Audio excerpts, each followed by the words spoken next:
I just love to create. I love to inspire. Just let me know. We'll go in.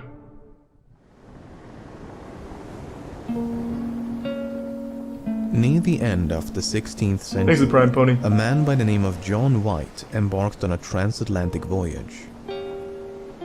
His destination was the island of Roanoke along the southeastern coast of North America.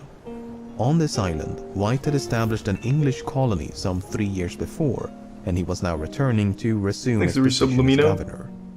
After a long and difficult journey, White finally reached the site of the colony, only to find the more than 100 men, women and children he'd left behind had disappeared. A secret message carved into a tree was one of the only clues left behind at the scene.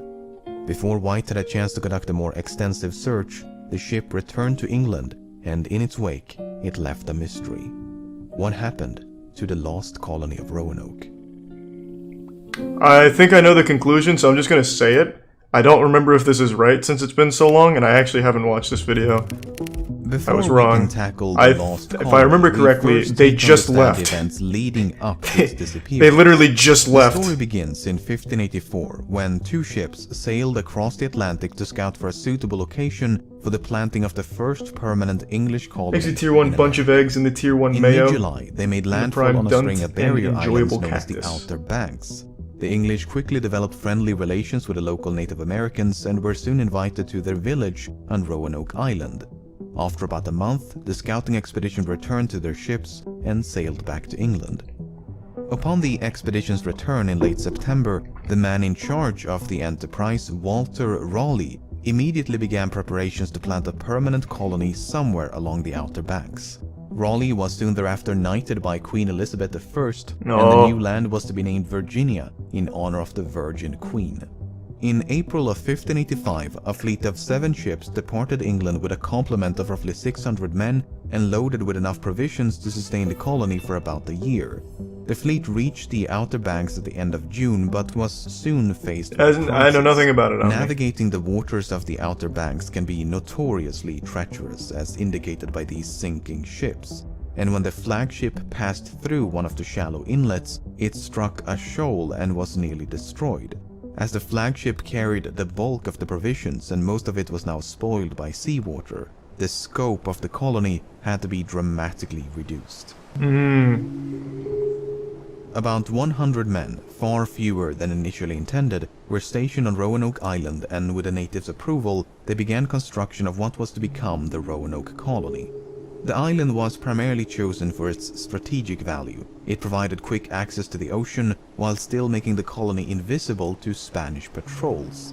You see, Spain had already colonized and laid claim to much of what the English now called Virginia, so they had to be careful. Old war shit is so fucking cool to me. A second wave of supplies and reinforcements was expected to arrive thank you for the 20 gift subs again, but unbeknownst to the colonists, thank the you, Abrasive. I hope you've been well. countermanded by the Queen to deal with more pressing concerns back in England.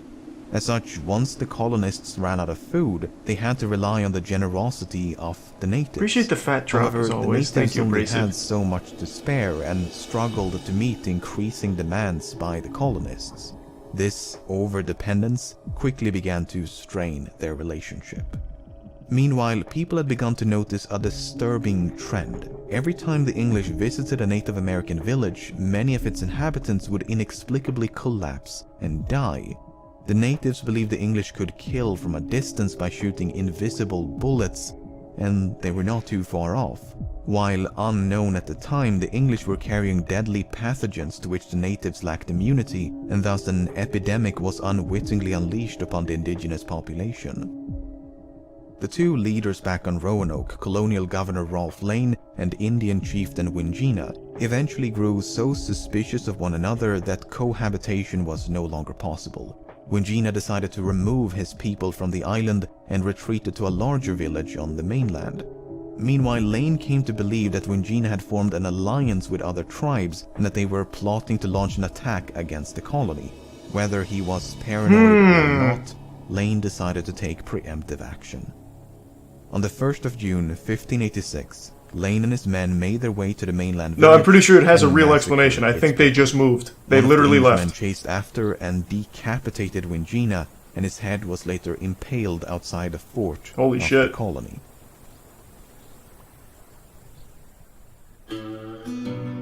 A week later, a large English fleet commanded by the renowned sea captain Sir Francis Drake dropped by the Outer Banks on its way back to England.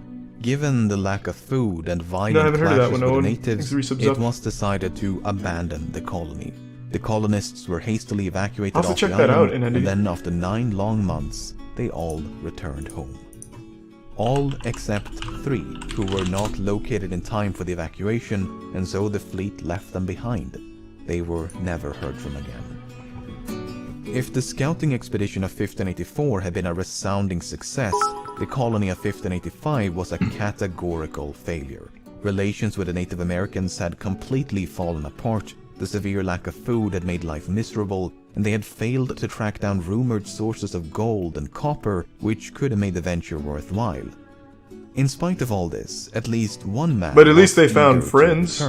His name was John White. White was a painter and artist by trade, and many of the maps and sketches that you've seen so far were either drawn by him or based on his work. Somewhat ironically, however, there are no surviving portraits of White himself.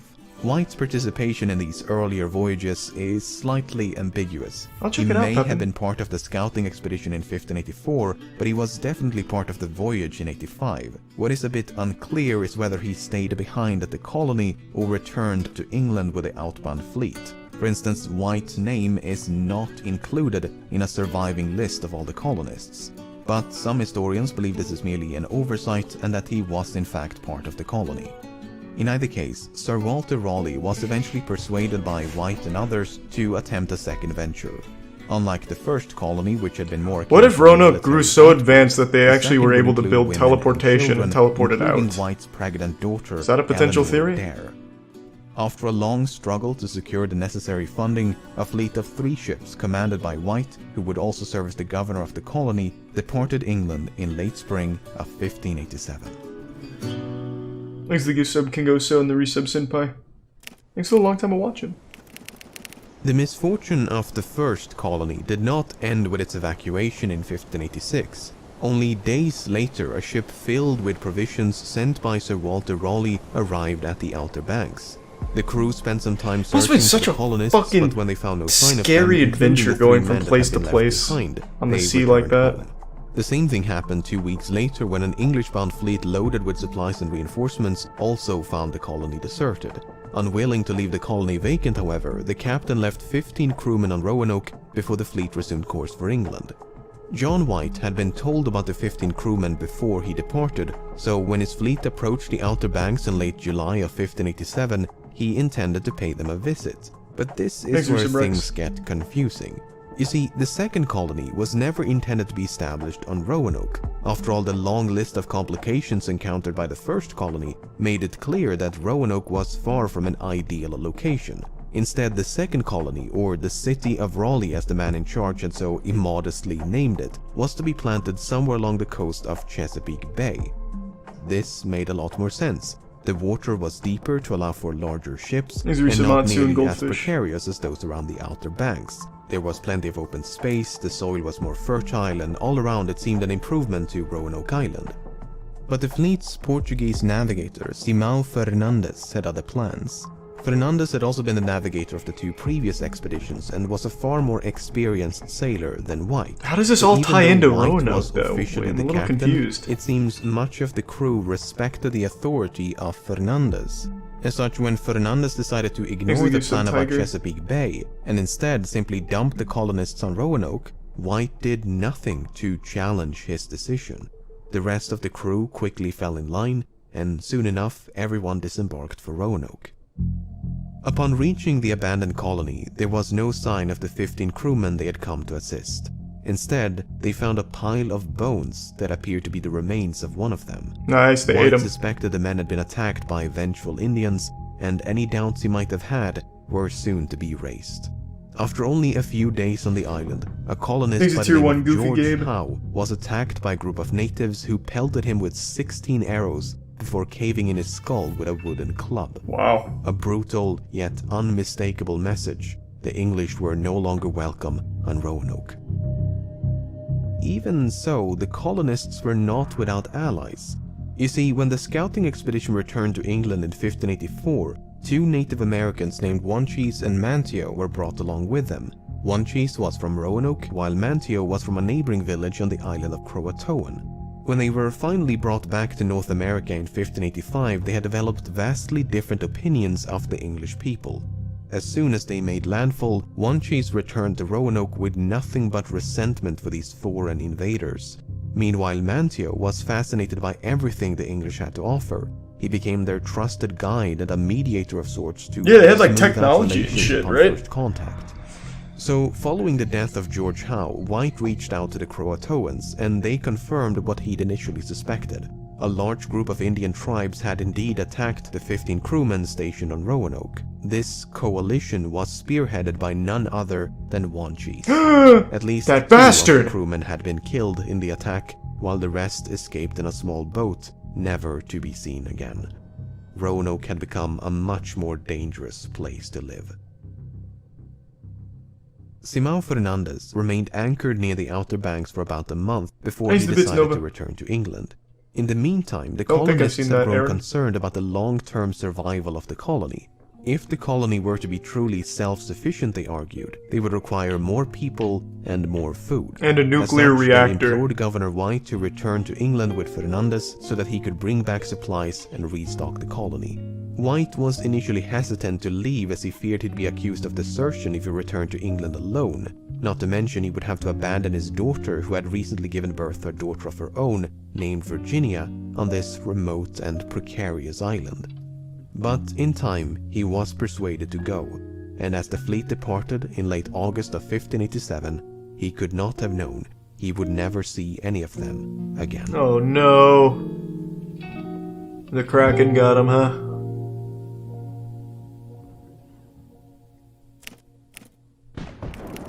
We live in such a fucking boring world. After a long and difficult voyage, I wish it was something like a fucking Elder God Cthulhu was the one like behind all of it. No ships were to leave England until the threat of a Spanish invasion had passed. This was bad news for White, and his best efforts notwithstanding, he remained trapped in England for 3 long years.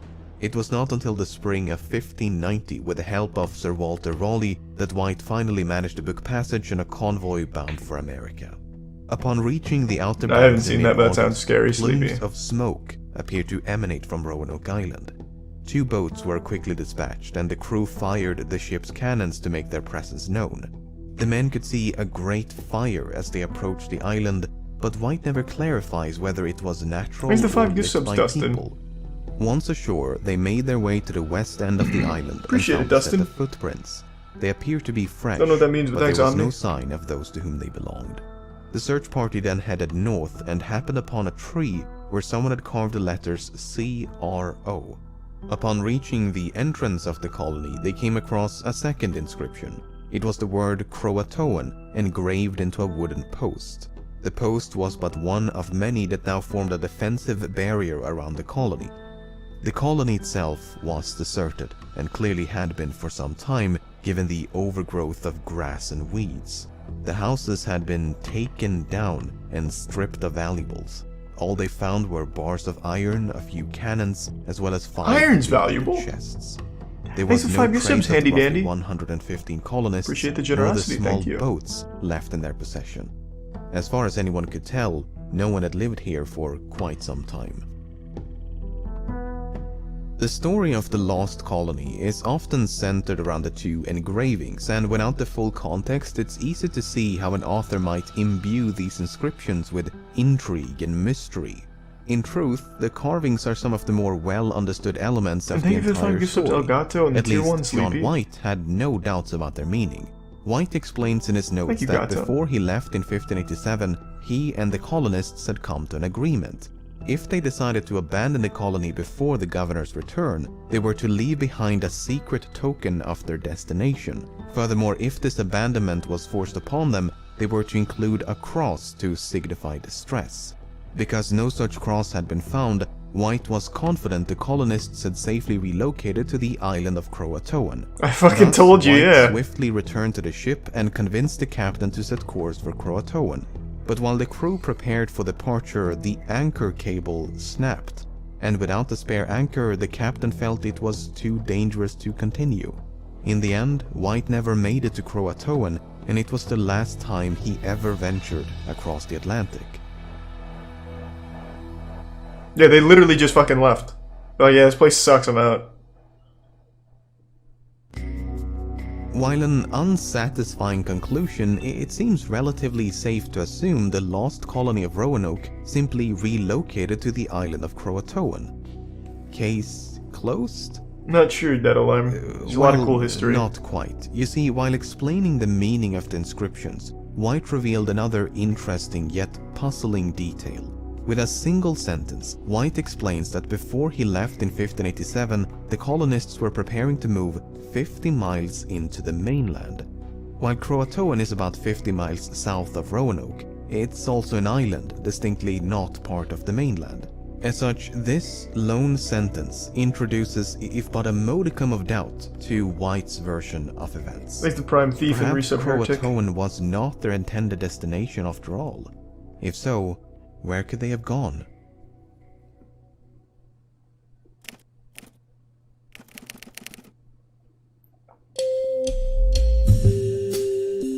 "20 years after the Roanoke colony was lost, the Anglo-Spanish War had come to an Thanks end. the prime Sealy. John White faded into obscurity, and Sir Walter Raleigh had been found guilty of treason for conspiring against the crown. Yeah, I know, it's a whole other thing. Anyway, renewed interest in America saw the plantation of a third colony in 1607. The Jamestown colony was established within the borders of a vast confederacy of Native American tribes ruled by a man the English called Powhatan. One day, Powhatan captured the future governor of the colony, John Smith, and told him about the place where men wearing European clothing lived. Then, after his release in 1608, Smith drew a rough map of Virginia, and this is one of the notations. Unfortunately, this claim, and others just like it, were never properly investigated, so we can never know if this was anything more than a rumor. Another unconfirmed report was that all but a few of the colonists had been massacred by Powhatan. 5K the survivors bits, Rob. of this slaughter No, at Roanoke had Well, then supposedly scattered across the region. The problem is, White did not report any human remains or signs of a battle when he returned to Roanoke in 1590. Even so, an acquaintance of John Smith later wrote that Powhatan had confessed to the massacre after Smith was captured. Smith himself, however, makes no mention of this alleged confession, and he was not exactly known to shy away from embellishment. Pocahontas. Other reports included sightings of Native American children with unusually pale skin and blonde hair, which led many to suspect they could be the descendants of the lost colonists. What they had no way of knowing at the time, however, was that albinism is far more prevalent among Native Americans than Europeans. A more solid lead emerged a full century later when the English explorer John Lawson made contact with a tribe known as the Hatteras. The Hatteras occupied the same land as the Croatoans, but the island was now much larger and known as Hatteras Island after a storm had closed one of the inlets. The Hatteras explained to Lawson that some of their ancestors had been white and able to read. Several members of the tribe also had gray eyes, a unique trait of the Hatteras according to Lawson.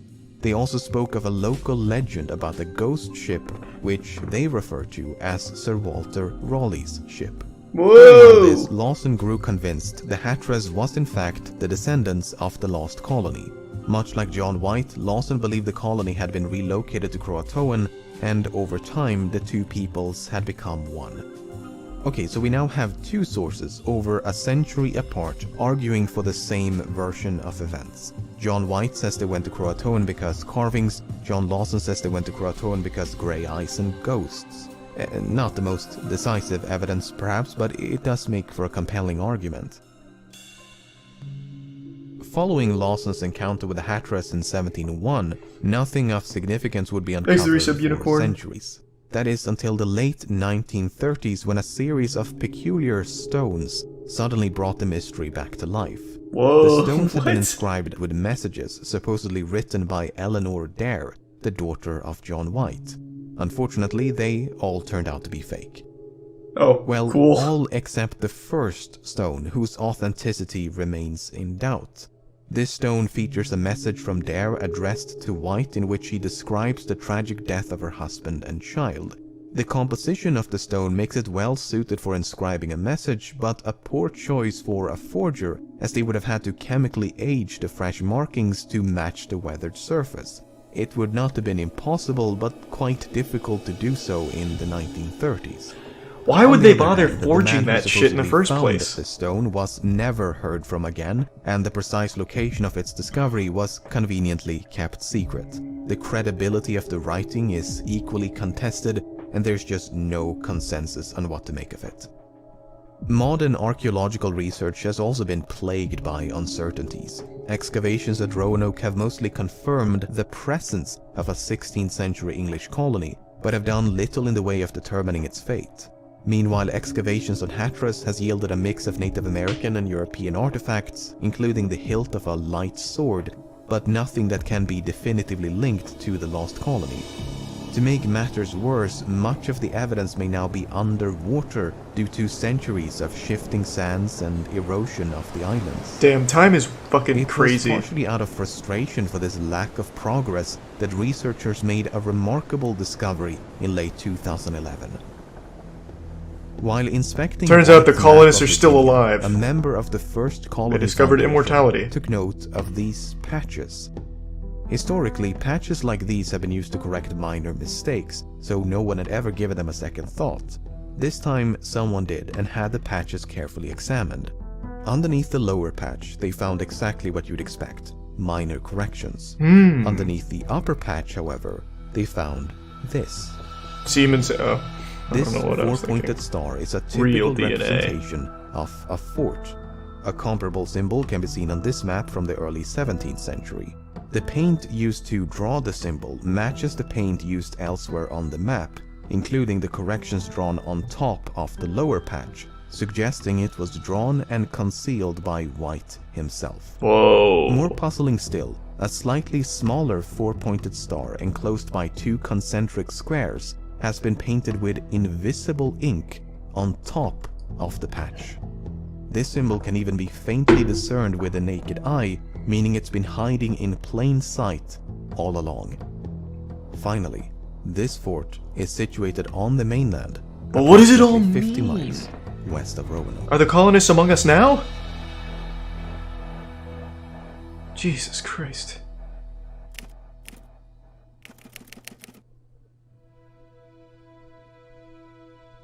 The location of the concealed fort was quickly named Site X in reference to the expression X marks the spot. Nice. While the fort itself has yet to be found, presuming it was ever built, archaeological digs have uncovered a few items of interest. Fragments of pottery I know his and channel bits of very well, metal King Oso. are indicative of an English presence, but much like the findings on Hatteras, an indisputable link to the lost colony has yet to be established. God damn, thank you again, Rob. That being said, the research is still ongoing, and the smoking gun, whatever it may be, will perhaps have been found by the time you're watching this. Presuming this is the intended location for the city of Raleigh, one has to wonder, why was it concealed with a patch? Tempting as it may be to envision some elaborate conspiracy, there is a very simple explanation. Remember how in 1608 John Smith sent this rough map of Virginia? How could I forget 1608? Well, this is not the original map, but an illicit copy. A copy made in secret by the Spanish ambassador and covertly passed along to the King of Spain. So England had good reason to worry about sensitive information, such as the location of a fort, being intercepted by enemy spies. Another example is how the colony on Roanoke was concealed through omission. We still don't know the precise location or layout of the colony because it was never indicated on any of the surviving maps. While it continues What do you mean? I was looking right at it. Among historians and archaeologists, this secrecy did serve a purpose as it prevented Spain from ever finding the colony. In fact, Spain continued to search for the colony long after it was lost, so it's unlikely they had anything to do with its potato and prime vengeful. On the other hand, if the fort was never built, Good point, the patch Omni. may be precisely what it was always assumed to be, nothing more than a correction. Then again, the near invisible symbol drawn on top of the patch strongly imply concealment as opposed to a simple revision. After going through all the available evidence, this is what I'm thinking. So John White left Roanoke in 1587. Right. When he failed to return, the colony was split into two groups. One decamped for Site X, while the other went to live with the friendly Croatoans to await the governor's return. Oh, the region is interesting. known to have suffered a severe drought just after White left, so the relocation may not only have been motivated by diminishing supplies and hostilities, but also Maybe by a another night, lack of comrade. water and crop production. It's As getting late, years no more turned rabbit into holes. decades, the colonists may have I'm already started deep in families one. with, and thus become inseparable from, the indigenous people amongst whom they lived. Not only would this explain the disappearance, but also the Croatoan inscription, the 50 miles into the main, as well as the grey eyes of the Hatteras. While I'm still leaning towards it being fake, I do find it interesting how the Dare stone was supposedly discovered just a few miles north of Site X. After all, if you're a hoaxer and you want to convince 1930s America that this stone is genuine, why claim you found it so far away from Roanoke?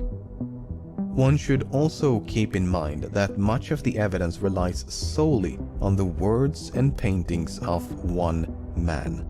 Parts of White's account could easily be a misinterpretation or exaggeration, so depending on what evidence you regard as credible, other solutions are equally plausible. For instance, some believe the colony went ahead with the original plan and relocated somewhere along the coast of Chesapeake Bay. Others believe they were all lost at sea after a failed attempt to return to England. But these solutions are about as helpful as saying the colony vanished into thin air. Without a more localized place of interest to search for corroborating evidence, there is virtually no hope of resolution. So, with all that being said, many questions remain. What happened to the 3 forsaken colonists and the 13 crewmen? Why did Simão Fernandes disobey orders and dump the colonists on Roanoke? Why was one of the 2 engravings left incomplete? Why was everyone named John? As for the most important question of them all, well, if there is an answer to that question, chances are it lies buried somewhere at Site X, just waiting to be found. Damn. I think his theory makes the most sense. They split into groups and they both went to 2 different places. I think that is the most likely. But I like to imagine there's a more paranormal element at play. I think what also could have happened is perhaps a dimensional rift had occurred at some point, maybe due to an intense weather anomaly. And through that rift entered one of the Lovecraftian villains we just recently learned about, and that is what happened. Make sure to smash that like button and thumbs up, ring the bell, tell your mom I said hi.